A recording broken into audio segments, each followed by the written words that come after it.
Each year around this time, I go back to Southern California, where Jen and I teach the wilderness travel course. The first half of the course is based around hiking in the local mountains, and then a weekend rock scrambling out in Joshua Tree. After which we pivot to snow-based activities, both a snowshoe in the local mountains and backpacking in the snow. Normally, we're worried about getting enough snow, especially in the drought years that have plagued us out in the West. However, this year it's been completely different as a series of atmospheric rivers hit us one after another. And right before our first snow outing, the snow actually got so severe that certain mountain communities out here can't even be reached.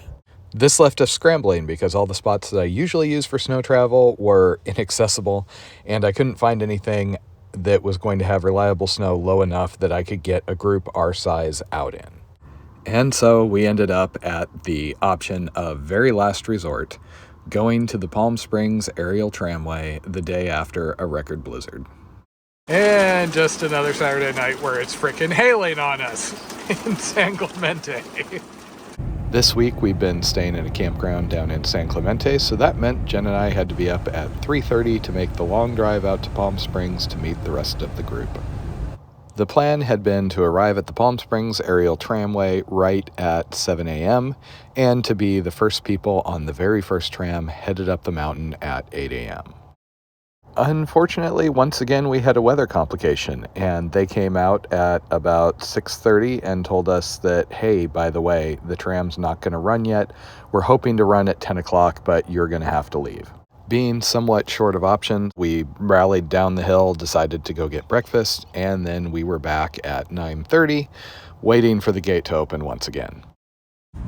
And this would be why you don't come to the Palm Springs tramway right after a big historic storm, because way too many people have the same idea. It took us until about 10:30 to fight our way back through the line, back up to the parking lot, and get everybody sorted with snowshoes and in line to take the tram.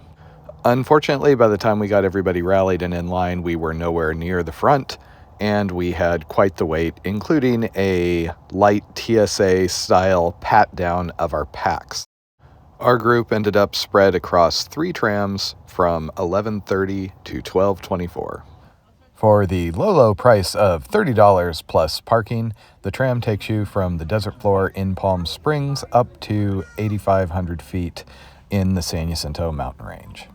It's basically a way to get you up to the snow without having to worry about any of the usual driving considerations. Last car down tonight is 9:30. This car you don't want to miss.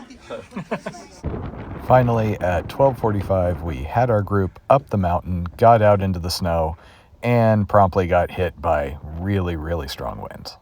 On the plus side, we did have all the snow we could have asked for, and once we got away from the tram station itself, we mostly escaped the crowds. We spent the next several hours snowshoeing around, working on various skills, and just having fun in typical WTC fashion. Oh, shit. My pole got stuck. He tried to cross it. I tried to pass her. I'm fucking dead. Oh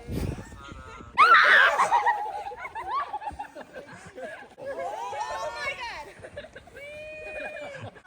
Bring back my trash bag. That's cold as shit.